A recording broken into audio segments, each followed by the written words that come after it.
Greenberg discovered that she was underage. Actually, we don't. It becomes kind of like a CIA contractor, right? Proof of life, videos and pictures and whatnot. So we know he's alive at this point. We're going to start with Matt Gaetz because I was watching Jimmy Dore's bit, going through it, and I'm like, first of all, as he goes through your tweets, I'm like, I got questions to fill in these tweets, and you're not there. And it's like, and I said, we'll have you walkie-talkie through your tweets, and then we're going to talk about some other stuff. Okay, so this is Robert Barnes. You might know him. He's the lawyer we do the Sunday show with. We talked about this a while back, and it was sort of not fleshed out in any meaningful detail, or at least in the same meaningful detail that you fleshed it out with, that Matt Gaetz was allegedly the victim of an extortion ring. Mm-hmm. And at the time I was thinking, okay, it's someone lying about being underage, not someone who is in fact underage, but issued a fraudulent license from the state of Florida. And now when after going through your tweets via Jimmy Dore, we're going to do it today, it makes a whole hell of a lot more sense. And this is not to condone or admonish Matt Gaetz's extracurricular activities. Not everybody gets married at 27, and not everyone lives a monogamous life. And I say it's a good way of staying out of trouble. Matt Gaetz is a good example, but that doesn't make it illegal to be someone who is young and partaking in activities. And it's an interesting thing where in Canada, to verify someone's age, like I thought she was overage is not a defense. And it always lends to the question, like, how are you supposed to, you're going to ask for a passport before engaging in whatever. In this case, it gets a little easier because apparently he's procuring services from a website where age is supposed to be verified already. But I'm getting ahead of myself. How did you even get into this? Right. So I went to go just write a thread about, it was just going to be something fun, a little cheeky before Thanksgiving, about this, right? I'm a fan of Matt Gaetz's policies, definitely.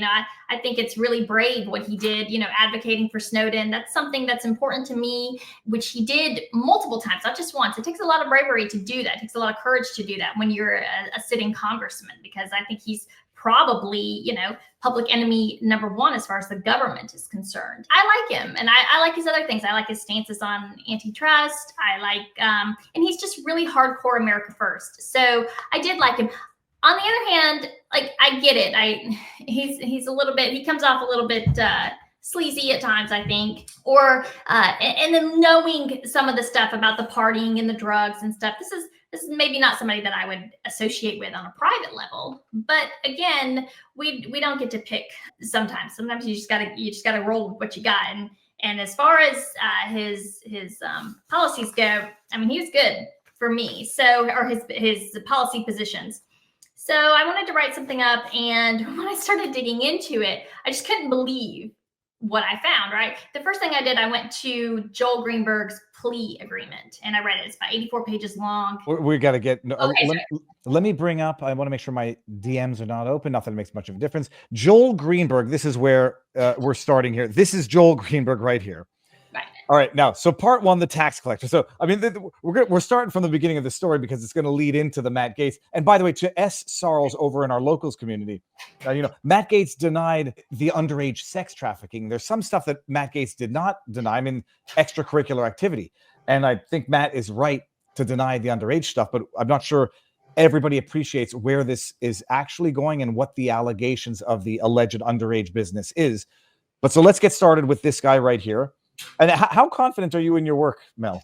I'm very confident. Yeah. Okay. So tax collector is this guy working out of Florida, Joel Greenberg. Now, by not objective metrics, by demonstrable court documents, what's his deal? So Joel Greenberg is, kind of your like classic rich kid. He's smart. His family owns this dental empire in Florida, like 92 dentist offices, right?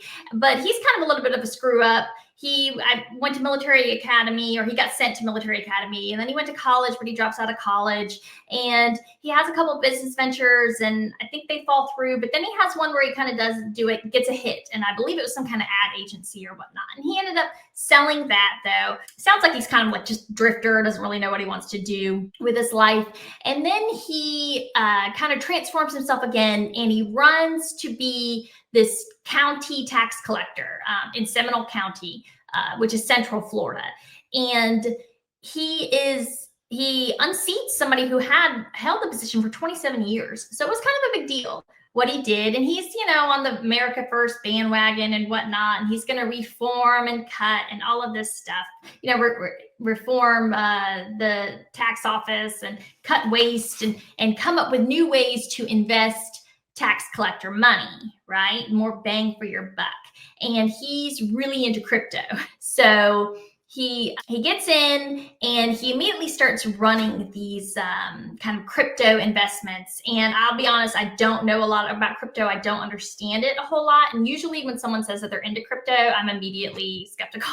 He's investing in crypto not with tax dollars, with his own business monies? Well, he starts investing with tax dollars into crypto, which ends up being pretty scandalous, right? Well, hold on, I take that back. He actually takes tax dollars, but then he uses it for his own personal investments, right? So, but then he starts telling people he wants to get tax dollar, he wants to invest the tax dollar money into the crypto business. People are really skeptical. I don't actually understand all of that much. And so I'm not going to speak to it on, but I do know for a fact that his family, which we don't know whose account it was, but it was a family member, bailed him out to the tune of $400,000, two separate $200,000 checks within 1 year that he was having to repay back into the tax collector's coffers that he had taken out and lost in the crypto market. So that's part of the plea deal. It gets talked about, but all in all, I believe the plea deal says $686,000 was lost at from the coffers of the county tax collector. So it's a lot of money. Okay, and because he got charged for it, he got criminally charged and agreed to it. Guilty to it. Yeah. Okay. He didn't do any time? Oh yeah. So that all got tacked on. So, so what happens with Joel Greenberg is that he's running this. He starts running a crypto mining scheme out of the tax office, right? And it's kind of weird. It's a little bit hazy about how this came about, but he triggers basically people starting to look at the electric bill, right, of the county tax collector, and they're like, why is it so much, right? But that he actually triggers a federal investigation into his use of taxpayer dollars. Okay. And so that starts in the spring of 2019, but the feds are really dragging their feet, right? Nothing's really happening. And again, this is a guy that comes from a really rich family. My guess is they probably have a lot of influence in politics in general. There's never really any explanation as to why the feds are dragging their feet so much on this. It's not like this guy was super brilliant about covering his tracks by any means. What happens is these rumors are swirling. Come the fall of 2019, there's a local music teacher. His name is Brian Butte. He decides he wants to run for, he's going to challenge Greenberg for his seat. So Mr. Butte files to run in the Republican primary. He's a lifelong Republican. Joel Greenberg kind of just freaks out. He loses his mind, right? And he starts harassing Butte. Initially, he, just starts spreading rumors like, oh, he's some kind of carpetbagger, which is, like a term for people who are up north and then come down south. It's just a derogatory term. But then he does some crazy stuff. He comes up with these Facebook accounts where he pretends like he is a student of Mr. Butte, who is works at the local high school. And then he takes it and he starts calling him creepy Brian Butte and calls him a pervert and all of these things. Says he's a terrible teacher. And he's saying this in public on public forums on Facebook. And then, and I think he created a Twitter account too, but then he goes even further and he writes these letters. Well, he types up these letters to the school administrators at Brian Butte's school. And then he hand addresses them and mails them, in which he accuses Brian Butte of being a sexual predator and actually sexually assaulting one of his students. I'm reading this poor Brian Butte, the poor man has been through the ringer. Those get taken really seriously, obviously, and they get turned over to the local sheriff. The sheriff pulls Joel Greenberg's fingerprints and his DNA off of the letters. They contact the Secret Service, which I guess must have been running the the crypto investigation. And the Secret Service comes in and they arrest Joel Greenberg in June 2020 and charge him with stalking, cyber stalking. Right? Because they got him dead to rights on that, right? So when they do that, this is really like where it all begins for both Greenberg and Matt Gaetz. The feds confiscate his cell phone and his laptop. And then of course, like he has a backpack there. In it, they find all of this stuff. So Butte is Beute. This is 2020. This is after the crypto issue where Joel Greenberg is, what's the word, pilfering, squandering the tax dollars of the people he represents on crypto. His family bails him out. He gets indicted, pleads guilty to that. And then this is after that. Right. So he has not pled yet. Okay. This is concurrently that I'm trying to it's really just getting started for him. So they start going through his phone, right? Obviously. And they find all of these text messages between Greenberg and all these women. I found out later through private. I don't have any, maybe I shouldn't say it. Someone told me that he had an open relationship. I don't know if that's true or not, but it would actually make a little bit more sense if he was, because, this guy ended up having 70 different women that he paid for sex that he met on this sugar daddy website. And I don't know, I feel like if you have 70 mistresses, that's just hard unless your wife just knows. So who knows? And I'll bring this up here. We're in further investigation revealed from December 2016 through 2018. Greenberg was a customer of Sugar Daddy, a website he solicited various women for sex and escort services. This is where he met the aforementioned 17-year-old. Okay. And he spent $70,000.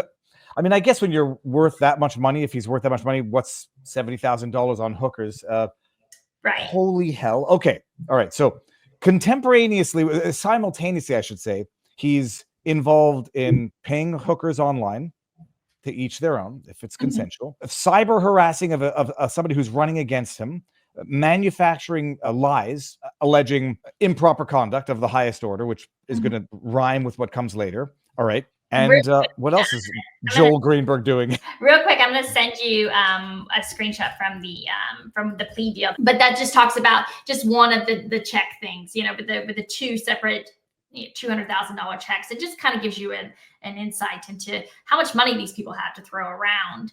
Kind of just, what a total dipshit he was.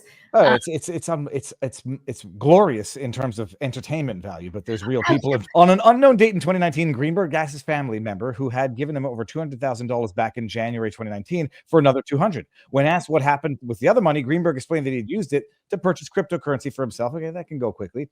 Greenberg stated that he would go to jail if he did not pay back the $200,000 to the tax collector's office. On the morning of April 23, 2019, federal agents served a grand jury subpoena on the tax collector's office. Yeah, so this is just like, one, again, I just couldn't get over that. Like, have you seen the movie? For $200,000. And then, 6 months later came back and said, actually, I need another $200,000 because I blew the other one on crypto. Have you ever seen the movie Owning Mahoney with Philip Seymour Hoffman? No. It's about addiction, gambling. It's a nauseating movie, not in the same way as like Requiem for a Dream, but like just the insanity of this is a form of gambling with other people's tax dollars. But okay. It's so, I don't know. It's just such a foreign concept to me, but I don't know.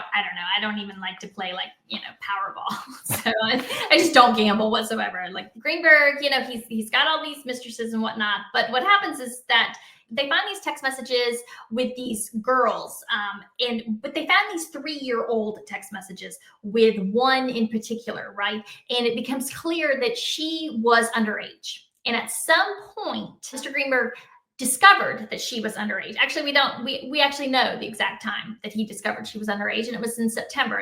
There's a date specifically in his. What was it that indicated he discovered definitively that she was underage? So he had met her on the Sugar Daddy website where she was, presenting herself as of age. He had known her for a couple months at this point, but something triggered him to use his position as county tax collector to look her name up, right? Because he had full access to the David systems, it's the DMV system of Florida. And that's when he discovered that she was underage. She wasn't 17 or she wasn't 18 yet. She ended up at some point in the fall, I believe it was November, she did turn 18. So she was of age for the most part of their relationship. But there was apparently a 3-month period where she was not. Mm-hmm.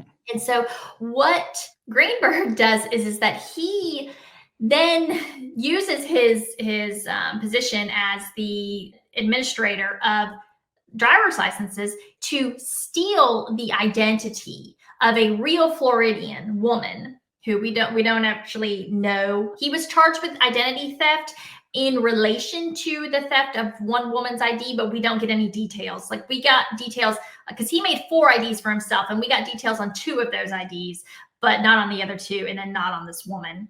But if just to interrupt for a second, did he get charged with anything related to underage activities? Oh yeah. So because they could definitively prove, because he had accessed her real driver's license information, they could prove he knew with beyond a shadow of a doubt that she was underage, and he still continued to engage in sexy time. Yeah, not just that, but he also traveled with her across state lines to engage in sexual activity. So now that's a human trafficking charge as well. And what's amazing is knowing where this is going in terms of the extortion against Matt Gaetz, the alleged extortion. You can see where he got the seed planted for the idea in the first place, where he discovers this girl's underage, and you'll explain the falsifying a license to lie about the age, and then cross-border interstate sex trafficking. You see where the idea got planted from his own experience. Yeah, this guy is he's not dumb by any means. He's foolish, and he's clearly evil. Yeah. I mean, it's funny. He's definitely not dumb, and you can tell that by looking at these schemes, but he's really full of himself, and he's very foolish. I actually think that he has a burner account that he follows me with, and I've read through this account, and he's just an odd little man. I'm sure that once he realized what was going on, he kind of thought of this chick and these activities as maybe like a get out of jail free card. I don't know.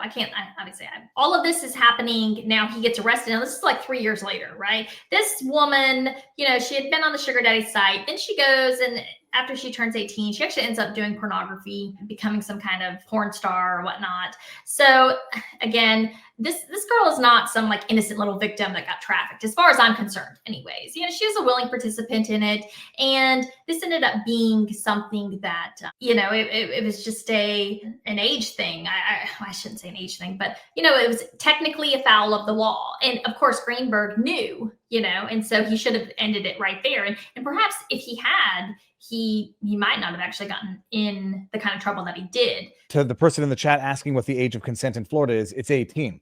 And federally, as far as the federal government is concerned, the age is 18 as well. So even if, it's like in North Carolina, it's 16. So, but it doesn't matter, because the feds can still get you if you cross state lines. In Canada, it used to be 14, and then they upped it to 16. In terms of him discovering that this woman was misrepresenting herself on a website, I mean, that's a compliance issue with these websites, which could put them out of business. I mean, I listened to the porn rabbi on Patrick Bet-David's podcast. This was one of the things where, ensuring compliance with the participants who are doing it willingly, it could put the website out of business if they're Greenberg could have had his out here like, oh my goodness, I was duped. I'm the victim because this website, didn't do the proper due diligence, and instead he's going to leverage this into schemes light years beyond. Right. Instead, he's like, so it's full steam ahead. Let me join you in your deception. So that's what comes about. So now, but that's the big thing, right? Because now it's a federal sex trafficking charge, and it's a 10-year minimum. He's arrested. He's charged with, the initial was just the stalking, but then the second indictment comes down, and it's for identity theft, and it is for sex trafficking of a minor. And then a third indictment, I believe, came down, and that's when all of the financial crimes get rolled in there as well. So this guy, again, he's charged with, I think they ended up narrowing it down to, I believe it was 12 or 13 charges altogether that he pled to. But I think initially he was charged with like 24 different crimes. Wow. So and sex trafficking is so they went after him only for the cyber harassment, falsifying a letter, and then found this other stuff, and then right. to be sure, as far as I'm concerned, his most egregious crime absolutely was his stalking of Brian Butte, because he just picked this man who's like a good man, who's a good citizen, and who just wanted to do right by his community, and he made his life a living hell for like over a year. He should have gone to prison for that, a minimum of 10 years for that, as far as I'm concerned, because just what they did to that poor man is just, it's just disgusting. And I believe even the judge said that of all of the crimes, that what was done to Mr. Butte was by far the worst. Because I feel like sometimes Butte gets lost in this whole thing. And so this is again 2020. Oh yeah, and he commits some PPP fraud, right? Because it's COVID, and so that gets wrapped up in there. And I didn't even touch on that in the thread. But his lawyers or him, somebody he knows, approaches Bill Barr and says, "Hey, I've got evidence that a sitting congressman engaged in sexual contact with a minor." Bill Barr's DOJ opens its investigation sometime in the in the summer, late summer, early fall of 2020. This is going on. And, then we have the elections, craziness. Then we have January 6th, right? And so obviously we now know or suspect that when he goes to Bill Barr and says, "I've got evidence of somebody," it's a lie. Right. Because he knows that, and I do think that Matt Gaetz probably did have sex with this girl. I can't prove it. Obviously, he says he didn't, and I understand why Matt Gaetz repeatedly says, "I did not have sex with anyone underage." Right? Yeah. Was Matt Gaetz using the Sugar Daddy website? Not to my knowledge. I don't know. That's never been disclosed that he was. From basically everybody's account, that this guy Greenberg was introducing these girls to everyone, like Gaetz, Roger Stone. There's a couple other ones in there that he liked to bring, pretty women to parties, basically, kind of thing. And they all like to party. Now we're at January 6th. Obviously, the craziness there. Just the last days of the first Trump admin were really hectic. Matt Gaetz is a loyalist and whatnot, so he kind of gets a target painted on his back, as far as sticking by Trump and basically saying, January 6th was a setup. I agree with everything, with it all, and the election was stolen and whatnot. Go into March 2021, and March 16th, 2021. Matt's dad, a guy named Dan Gaetz, he gets a text message from someone. It's either Bob Kent. Actually, I do believe it was Bob Kent that he gets this text message from. And Bob Kent is he's a military contractor he's an Air Force, a former Air Force intelligence serviceman. He worked for Air Force intelligence, and then he's kind of like a military contractor, right? Dan Gaetz gets this message, and it says, "I can help you with your son. I can help your son with his sexual trafficking charges. We can get him a full pardon from the president if you're willing to fund an excursion into finding this American hostage in Iran. We need $25 million." And so this gets confusing now. So Matt Gaetz, for those who don't know, comes from a family of tremendous wealth. So there is a good target for an extortion scheme. Right. Yeah. Dan Gaetz, he sold, I believe it was, it's like old folks homes. He was invested in that early. I did a podcast with somebody and we looked it up. And at one point he was worth about $500 million. So he has a ton of money. So who are they looking for in Iran for this? This is the part where people are going to get This is the part where it gets really wonky, and I get it. Trust me. In the thread, I start off with, loyal viewers of Tucker Carlson will, if you watched it every night, which I did, you probably remember there was an episode at the end of March 2021 where Matt Gaetz goes on Tucker Carlson and he tells this insane story, which he alleges that his father had received these text messages trying to extort them out of $25 million if they would go fund this hostage rescue. And in exchange, the extorters would pull strings with people they knew within the Biden administration, and Matt Gaetz would get a full presidential pardon for these sex crimes. He goes on and Tucker asks him point blank, who is doing this? And he says, David McGee. He's a former prosecutor with the Northern District of Florida. Tucker asks him, what about these charges? And he flat out says, I did not do this. I have never engaged in sex with a underage woman. You know, I mean, he's just resolute. Like, you can tell. I mean, but it was bizarre. The whole thing was bizarre. He does this weird thing where he kind of tries to rope Tucker in a little bit, and Tucker gets really pissed. You can tell, like, right away.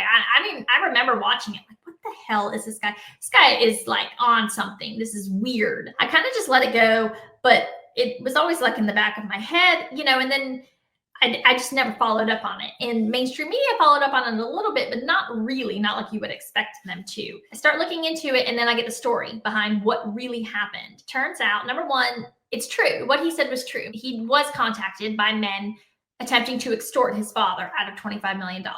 And one of them went to prison for it, for wire fraud. And so the story behind this is there's a man named Bob Levinson, and Bob Levinson was a retired FBI agent who he retires from the FBI, and he becomes kind of like a CIA contractor, right? But he gets contracted by this like off the books part of the CIA, and he gets contracted specifically in the fall of 2006 to go to Kish Island, which is a little island right off the coast of Iran. It's somewhere like in is it the Red Sea? I'm not sure on the geography there, but no one's going to hold you to it. But this is the alleged Robert Levinson who disappeared in Iran. But we're gonna get into that in a second. Right. So the official story behind Bob Levinson is that he's working for the CIA. He's going to Kish Island, and he's going to do some background, basically to try to see what would be the best way to sanction Iran. I mean, just like really generic stuff. Background information, right?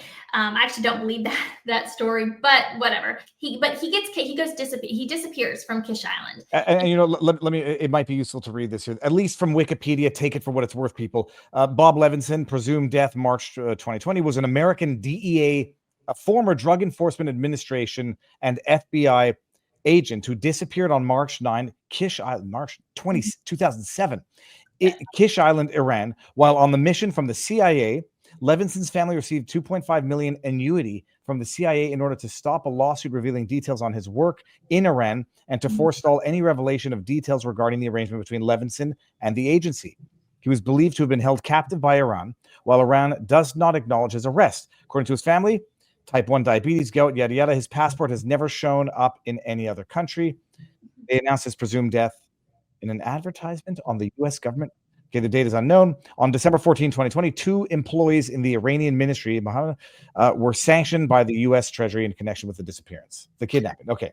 Yeah, so a real person, probably long dead before any of this occurs. Right. So, yeah, the only information that we have directly from the CIA is they actually did leak the contract, the physical contract, which Bob Levinson signed and which the CIA had on their books. And it was from the fall, which I thought was a little odd because it did seem like long planning because he was only on Kish Island for I think it was 9 days before he disappears. So they signed this contract in October of 2006. Then he doesn't go to Kish until March of 2007. And anyways, so he goes missing, and it's really weird because people like his wife, his family, they knew that he was there doing something, but I don't even know if they technically knew that he was working for the CIA. I think that they kind of thought that he was more on the up and up, what he was doing here, because they're very public about his disappearance right away, which you wouldn't necessarily expect from someone who was working for the CIA, right? Because he was there to be a spy, right? Looks like a nice island. I mean, I wouldn't go.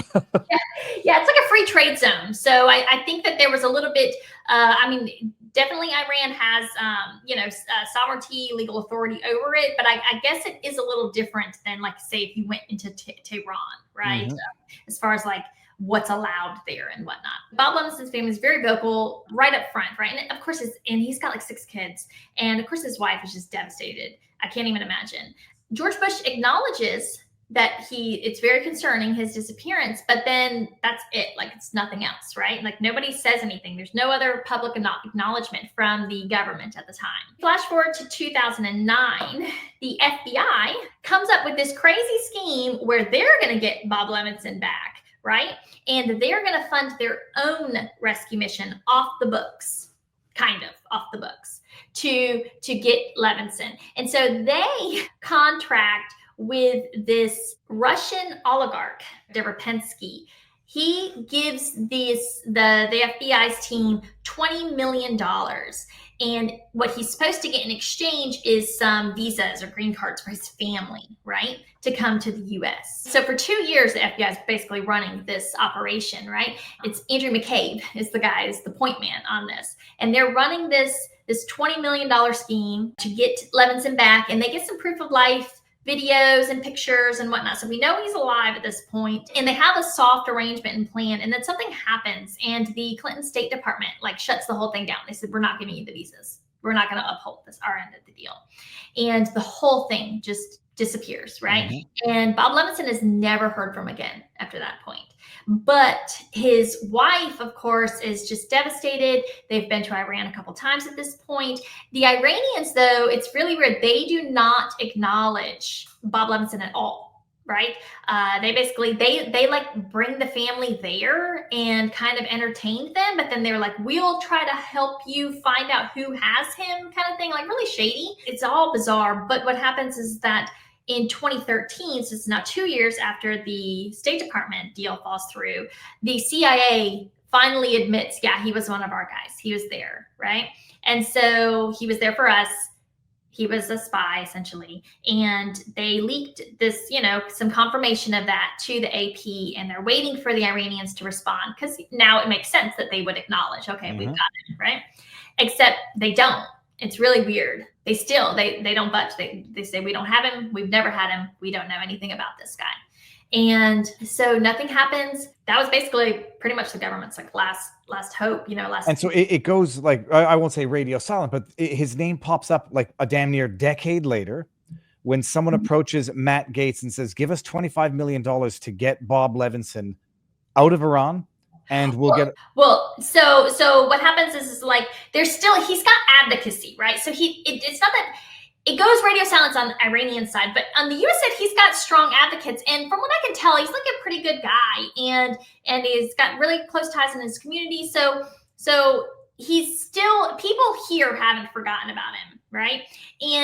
But what happens is the Iranian nuclear deal happens, and that's when people were expecting. So people didn't know this at the time, but part of the deal was an exchange of American prisoners for Iranian dropping sanctions against certain Iranians, right?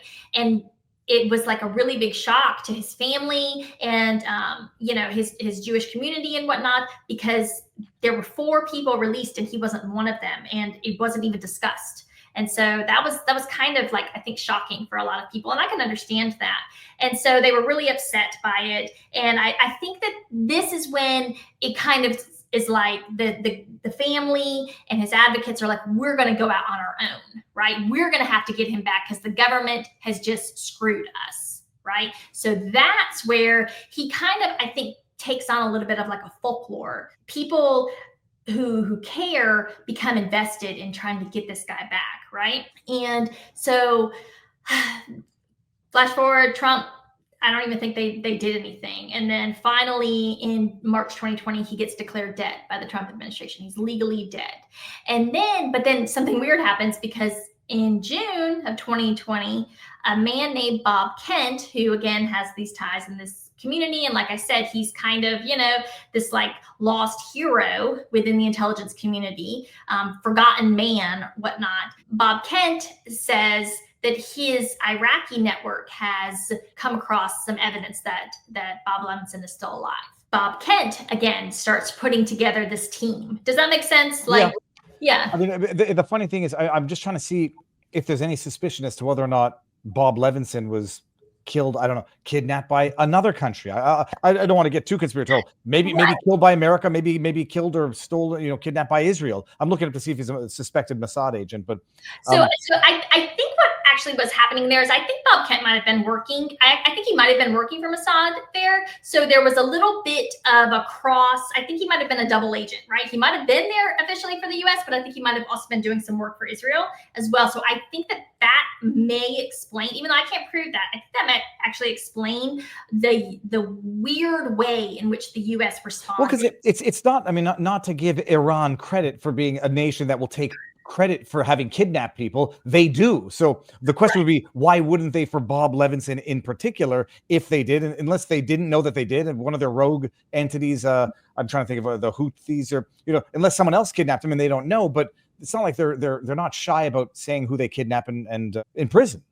Right. So there was one news, because Christine Levinson, his wife, ends up suing Iran, and she wins in court. And the reason that she won was there was actually a news story that aired like immediately, like right after he went missing, where they acknowledged that they had him, the Iranians, right?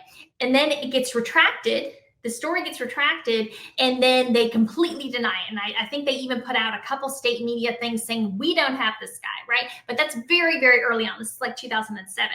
And you cannot find, at least I couldn't find that interview online. I don't know. I was going through a lot of stuff at the time. But so I do think that there obviously clearly is more to the story, but with Bob Levinson and whatnot, and why the intelligence community is so obsessed with getting this guy back, but also like why would the Iranians, like, I mean, you've got this guy, like, he's worth a lot. You can get a lot for him. It doesn't make any sense to just deny having him, because why not leverage it for everything it's worth?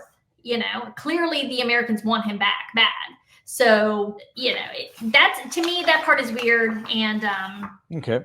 If you want to go, I mean, there's plenty to look at. Trust me. Well, the whole Bob Levinson thing is a mystery on its own. But then how this now works into Matt Gaetz, a decade later, give or take, Bob Kent comes out and says, I think we know where he is. Whether or not Bob Kent does, and you'll spoil this for me, whether or not this is, let's just get $25 million and burn it with promises of so Bob Kent comes in and says, $25 million, we can go get this guy. And if you help us, we'll give you a pardon, your kid a pardon, for what we now know coming down the pike in terms of sex trafficking, underage sex allegations.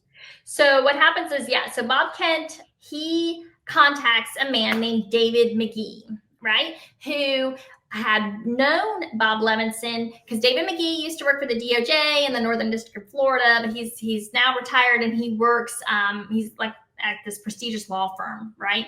But he was the liaison. He was the go-between Deripowski, the Russian guy, and the Levinson family, like way back in the day when they were doing that first, failed mission, right? So that's how he knows the family really well. But he also had worked with Bob McGee, or excuse me, with Bob Levinson during his time at the DOJ when Levinson was with the FBI. So he just knows the family really well. And so Bob Kent contacts him, David McGee, and that's when we think McGee tells Bob Kent about these troubles that and says, I think this could, and I'm not saying this is alleged, this is my thinking of maybe how the conversation went, is that David McGee said, well, you're going to need somebody to fund it. Here's a guy with some legal issues whose family has a ton of money. And where's Joel Greenberg in all of this at this point in time? These are the legal troubles arising out of Joel Greenberg's false Florida license for the underage girl? Right. So now, so Gaetz is under investigation for these sexual activities with this girl, this underage girl.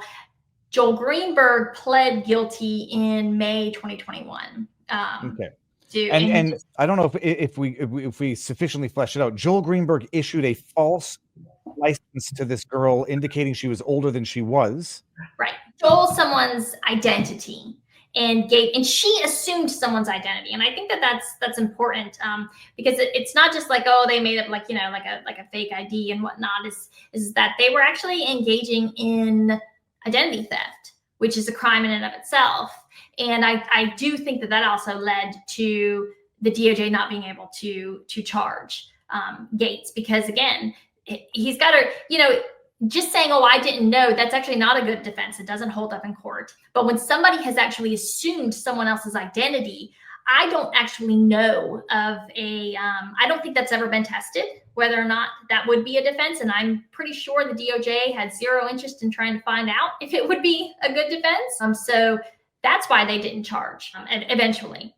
Okay. But so, because I had so many people saying, not knowing is not a defense. I'm like, no, but not knowing is not a defense, but providing government issued ID that has been falsified or stolen identity. And now, so the woman that Joel Greenberg had sex with when she was underage is the same woman that Matt Gaetz is alleged to have had relations with. Right. Yeah. Yeah.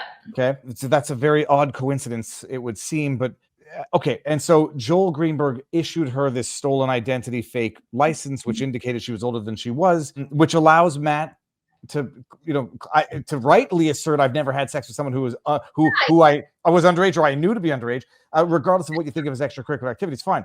So Matt Gaetz is under investigation for this at the time.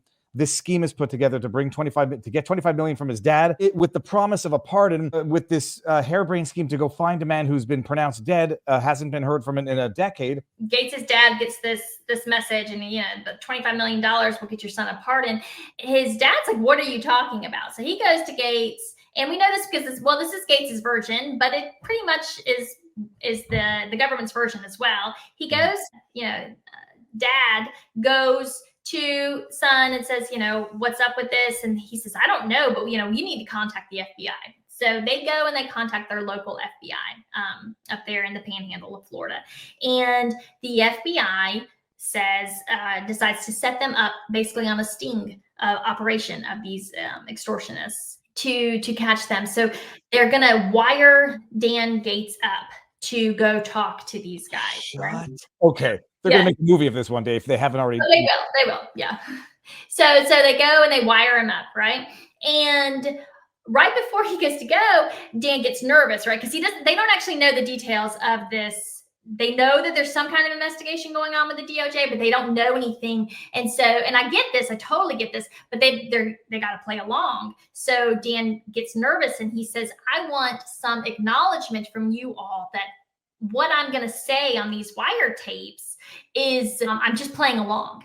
I'm not saying that my son did or didn't do anything." Because does that make sense? Like he's going to go in there and he's going to say, "Okay, yeah, Matt got charged, how can you help us," kind of thing. But he doesn't want it to look like he's admitting his son's guilt or anything. So the DOJ was a little hesitant, and then they give him like a quasi immunity, right? And it's been published somewhere. I should have included that in the thread, but they write up basically saying that he is wearing this wire for these purposes, and we acknowledge, basically that he's going to be playing along, so that nothing that he said could get used against Matt later on down the road. Well, he demands this, and then like the next days, and he goes and he has his meeting and he records his conversations, and it's like the very next day, the DOJ story gets leaked to the New York Times, and the whole thing just blows up, right? And that's when Matt Gaetz that night went on Tucker, and it was weird at the time, but now it makes perfect sense when you watch it. And he tells the FBI, "Release those tapes and you'll see I'm telling the truth." But he says that the FBI has said that, basically, no, they're not going to give them any access to these wiretapes of these conversations between Matt Gaetz' dad and this guy, David McGee. All right. And how that leaks to the New York Times is anybody's guess. Right. So the FBI leaks it, and it just shuts down after that. The wiretapes go missing. Then the DOJ, like the whole story just kind of, it gets dragged out. But eventually you do find that a third man, like, it's really weird. This guy, Stephen Alford, he ends up getting charged with wire fraud in relation to the extortion scheme. And Stephen Alford is kind of a weird character who had been convicted of fraud once or twice before, had actually served time in federal prison for it, who is connected to David McGee in a weird way, because at some point, David McGee had represented Stephen Alford as a defense attorney. How he gets pulled into all of this is very weird. And I know that there's a couple, there's one journalist out there working on it, and I know he's going to be bringing a story out. So he's got some good stuff out there. But yeah, the David McGee angle is really weird to me. So what happens is the FBI just drops it. And the only person that gets charged is this third party, Stephen Alford guy. And then David McGee and Bob Kent, they say, "No, we weren't extorting him. We were just trying to help him. We were giving him a proposition, like, we can help you, and we said we couldn't guarantee you a pardon. We just knew people who might be able to help you secure one." It's like so crazy. A third part going on at all this time is that, Scott Adams is the Dilbert guy, right? He starts getting messages from this guy he knows named Jacob Novak. And Jacob Novak works at the Israeli consulate, right? But prior to working there, he was a producer for CNBC.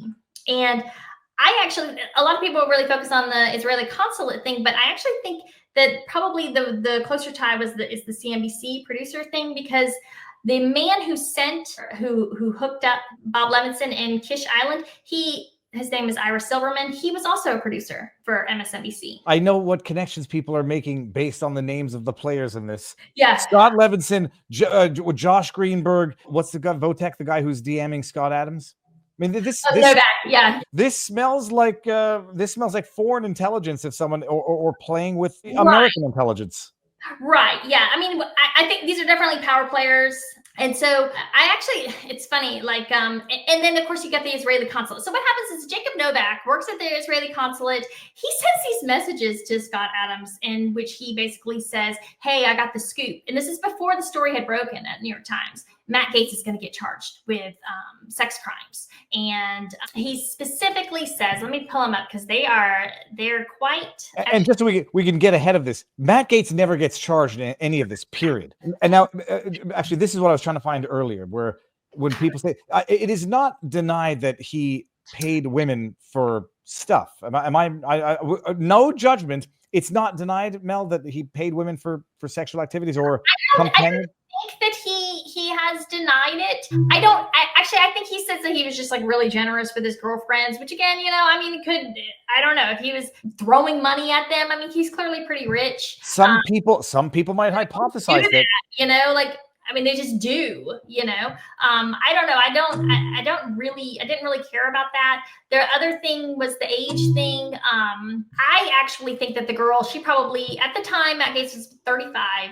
And, if she presented herself as 21, which I'm sure she did, because you're not going to fake an ID and, only say you're 19 and you can't go drink or anything like that. You're going to say you're 21, at least, 21 or 22 and 35. I mean, it's just, it's not unheard of. It's not even uncommon. No, so, my best friend's parents were 20 years apart and right. happily married for 50 years. And I think even Matt Gaetz's current wife is 10 or 12 years younger than him. So, he clearly just likes younger women, whatever. It's not a crime. There's nothing wrong with that. But so Jacob Novak sends this message, and the first one comes the Saturday before the story breaks, and it says, "Scoop, I can't report. Rep. Gaetz is the subject of a secret grand jury probe of sex with minors and possibly murder conspiracy." I still don't know what the murder conspiracy thing was. They're trying to get Scott Adams to think he's going to break something early, go public with it, legitimize it, and then humiliate himself for the rest of you. Discredit himself, I should say. He says, "I trust the source. Charges, accusations, apparently very credible." So that's the first one. Then the story breaks, and Novak writes, and he says, "Told you," and he sends the New York Times. Then, so I guess that was the day before. The day it broke. The next day, Scott Adams writes back and says, "Allegations against him do not sound credible." Then Novak says, "I don't want to believe them, but my source says it looks bad from closer in." So your source, if we take Novak at his word, that means he has people inside the DOJ telling him, right? And we still to this day don't know who those people are. Scott Adams writes back and says, "I'm betting against it, but the extortion counterclaim sounds credible. Has witnesses, apparently." And Novak replies, "The backstory is this is screwing up my efforts to free Bob Levinson. Gaetz's dad was secretly," it says finding, but I think meant financing. I think it was either financing or funding. Yeah. So I'm very much wanting this to be untrue. I've got a commando team leader friend of mine nervously awaiting for wire transfers to clear. So presumably that's Bob Kent, right? And Kent and Novak know each other. I guess privately they've known each other for a long time. He's definitely inserting himself here. But again, this guy is the media consultant for the Israeli consulate. So he's not just some normal, rando. This guy definitely potentially has serious contacts within the government, within the international community and whatnot. Then, okay, so Novak then says, Bob Kent is my lifelong friend and the best person and patriot. I also highly doubt McGee, so he says David McGee, extorted or promised anything to Gaetz. And also the $25 million number is total BS. Now the Gaetz have burnt Kent and Levinson. I can clear up to 50% of this story isn't true. And he links to the story about the extortion.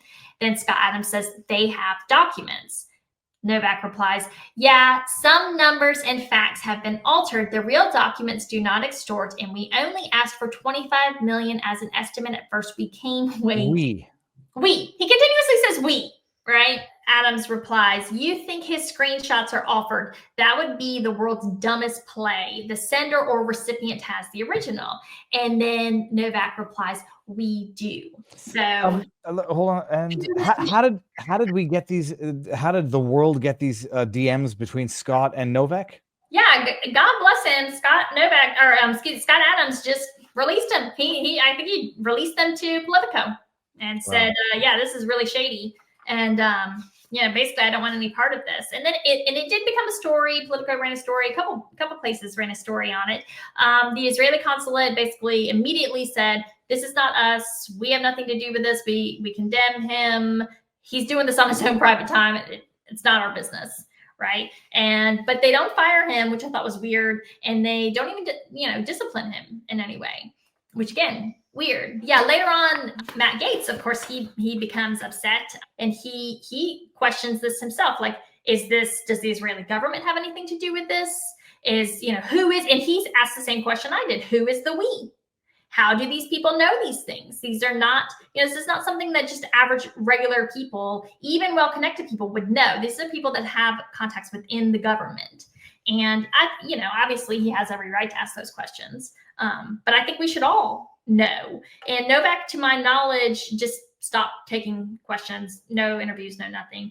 I don't know where he works now, but I think Novak's important. But for me, the David McGee thing is way more important. I feel like him, like being this middleman and then just getting to kind of walk away scot-free, like no charges, no nothing. And basically what he said was, I didn't extort anyone, and Matt Gaetz is just making this up to distract from his own criminal behavior, which was crazy because they do admit, he and Bob Kent, that there was kind of a proposition for this $25 million. And it's pretty clear from the conversations that have been relayed by them that they were trying to, tit for tat. So again, they haven't been charged with anything. This is just me, kind of observing. But and this is where it stands as of today. Matt Gaetz was never charged, let alone convicted. Bob Levinson still presumed dead. So who they're trying to get this 25 million for, and for what reason? And they were promising the pardon to Gaetz. Right. And Gaetz is basically like, I didn't have sex with anybody underage, and I don't need your pardon. My bigger question is Joel Greenberg's, role in all of this. Is it just accidental that he set Matt Gaetz up and then another entity decides to work with it, or does Greenberg have any connection to Novak or the others? Right. We don't know. It's really interesting. There's not a whole lot about Greenberg's family online. There's a lot of negative reviews for the dental clinic, but that's about it. It's very odd. Another thing that you can, people want to look into is that Greenberg, there was, I think, something like 8 other people convicted around his criminal behavior related to the tax office. So there's a lot of people that actually did go down with Greenberg, mostly for financial fraud. What was Matt Gaetz's role in Florida politics at this time when Greenberg is convicted? So he's still a congressman. His relations with Greenberg are documented a couple different ways, right? Like how well he knew him, right? Apparently, at some point, from what I can tell, is they became acquainted at some point in either 2016 or 2017 because Gaetz was like a pro-marijuana guy, and he was like in, I don't want to say like in bed, but he had dealings with the marijuana lobby in Florida. right? And apparently Greenberg did as well. So I didn't quite understand. It was just so much. I just, Well, because someone in the chat said it's not a coincidence about the license thing because Greenberg introduced allegedly Matt Gaetz to the woman, which might make sense. That's what I'm wondering as to how that overlap occurred and what they knew of each other. From what I can tell, it was mostly just like a political thing. Like, I'm young in politics, you're young in politics. They get along. Clearly, they like beautiful women. They like to party. And so I could see it how, you have this kind of playboy attitude and you're rich kids and you're running around. They just live a different kind of lifestyle than us, I think. I think it's just good advice. Don't hang out with men. If you're a sitting congressman, don't hang out with men who run around on their wives. Well, the funny, I wonder if what's his name? The Florida guy, Greenberg. Mm-hmm. If he had his own extortion scheme planned, like, oh yeah, I'm going to get Matt Gaetz to have sex with an underage woman, and that'll solve all of my money problems because Matt Gaetz' family is worth money, and then some other scumbags have the same scheme idea. Holy hell! Yeah. Where do you even, because I started to like, okay, how long was this going on, right? There's so much there, but it's all just really dark and gritty to see, like the way that the FBI did it. So all of this is known to the DOJ as they have this quote unquote investigation open, right? And yet they keep the investigation open. Not only do they leak to the New York Times, they keep the investigation open until October of 2022. Right. So it's like a year and then they just kind of close it and they don't, exonerate, I guess, or I should say, but they just close the investigation. Right. No, they're filed or anything like that because they can't. They know they can't. Then 2020, we got the election in 2022 and then, Republicans take back the House. Then Gaetz basically, it's so funny. He's just, the man's got balls of steel. He just didn't care. Clearly, he went after McCarthy. Right. During everybody remembers the speaker fight. It really made an enemy out of McCarthy. And when he kicked McCarthy out in 2023, September or whatnot, they plotted their revenge on him, he McCarthy's allies in the House. And that's when we get this House investigation into Matt Gaetz. I don't actually know exactly when that started, but it was definitely. They haven't, that ethics investigation hasn't been leaked yet. Well, it's going on for like a year and a half, and then it's going to get wrapped up, right? Again, no charges from the FBI, but it's really dumb. The House investigation. Then Gaetz gets nominated by Trump, right? And I think probably I do think what happened was they thought they were going to be able to keep the investigation or the House ethics report hidden or like under seal. And when it was clear that wasn't, because somebody had access to it, and they started just trickling out. They started leaking bits and pieces here and there, and you can find them on X. Some of the testimony from the girls' friends, some FBI documents related to payments going in and out. Mm-hmm. And I think once it became clear that they weren't going to be able to, that it wasn't ever going to stay under seal, that was when Trump was like, it's just too much. We just can't have it. And I get it from his angle, but yeah, it's. Mel, what a tangled web we weave when at first we seek to deceive. Holy hell. It's amazing. It's as black-pilled as you think you'd ever been. It's exponential. And now there's like so many further fractal rabbit holes to go down.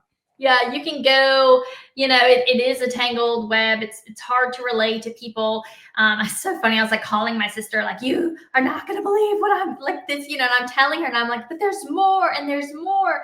And she just couldn't believe it. She's like, this feels like a Netflix series. I was like, it deserves its own Netflix limited series. It's a wild story. And, and Gaetz has always denied, again, specifically, he has never slept with underage women. And I do believe him. I don't think he ever, sought out sex with a 17-year-old girl, period. And it would be so stupid to do from his position, even if you're a Jared Fogle level pervert. It would just be stupid. And in as much as I still think going to parties and doing drugs and even being promiscuous in his position is equally stupid, because you don't have to have done it in order for someone to say you did it. It's just stupid. But there's levels of stupid, and then there's levels of illegal versus stupid. Right. Yeah. You can be kind of a dunce. You can be kind of a jackass. But again, it's not illegal to be a jackass. It's not illegal to be, you know, kind of a pervert, as long as, again, the women that you're being pervy with are of age. I'm sure she was presenting as probably 21 or 22. Again, he was 35 at the time. It's not even that big of an age difference. I want to bring this one up, but don't forget, Greenberg made a very realistic fake ID. It wasn't a realistic fake ID. It was a real ID. It was stolen identity. It was official government documents. I mean, it's how you would steal someone out of a country, by giving them real documents. So, right, yeah. I mean, I can't imagine that there's probably ever been a case like this, where somebody was using the Davis system to sexually traffic young girls, or to run young girls to federal lawmakers. Again, you know, and it'd be interesting to see who else was related to, you know, because I got a feeling it wasn't just Gaetz at these parties.